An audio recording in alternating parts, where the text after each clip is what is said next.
ప్రజల ప్రయోజనాలే పరమావధిగా రాష్ట్ర అభివృద్ధి ధ్యేయంగా సాగుతున్న ఈ ప్రజాప్రభుత్వంలో వరుసగా 4వసారి 2026-27 ఆర్థిక సంవత్సరానికి బడ్జెట్ను ప్రవేశపెట్టే అవకాశం నాకు కల్పించిన తెలంగాణ ప్రజానికానికి, ప్రభుత్వానికి, కాంగ్రెస్ నాయకత్వానికి హృదయపూర్వక కృతజ్ఞతలు తెలుపుకుంటున్నాను.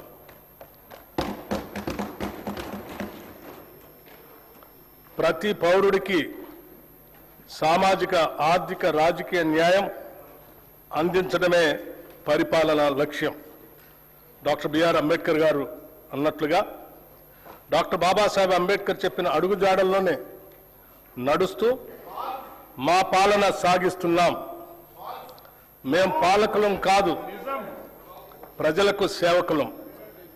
ప్రజలు మాకు అప్పగించిన ఈ అధికారాన్ని ఒక బాధ్యతగా భావించి ప్రజా సంక్షేమం, అభివృద్ధి ధ్యేయంగా రాష్ట్రాన్ని ప్రగతి పథంలో తీసుకుపోతున్నాం. మనల్ని మనం తెలుసుకునే ఉత్తమ మార్గం ఏమిటంటే ఇతరులకు సేవ చేయటంలో మనం మర్చిపోవటం అని ఆనాడు మహాత్మా గాంధీ చెప్పిన విషయాలను గుర్తు చేసుకుంటూ ఈ 2 ఏళ్ల పాలనలో ప్రజలకు మేమిచ్చిన వాగ్దానాలను, వారు మాపై పెట్టుకున్న ఆశలను సంతృప్తికరమైన స్థాయిలో నెరవేరుస్తూ వస్తున్నాం.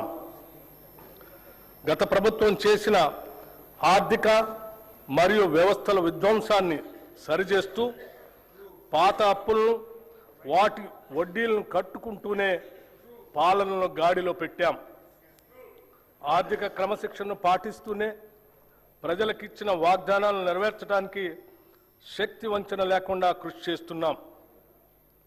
అభివృద్ధిలో తెలంగాణ రాష్ట్రాన్ని దేశంలోనే నెంబర్ 1 స్థానంలో నిలబెట్టాలన్నదే మా లక్ష్యం. అందుకోసమే అహర్నిశలు శ్రమిస్తున్నాం.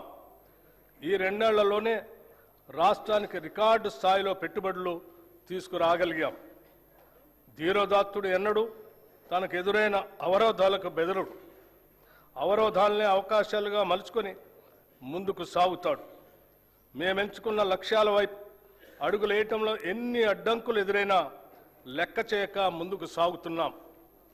ప్రజల నుండి పన్నుల రూపంలో వచ్చిన సొమ్మును తిరిగి వారి అభ్యున్నతి కోసమే వెచ్చిస్తున్నాం.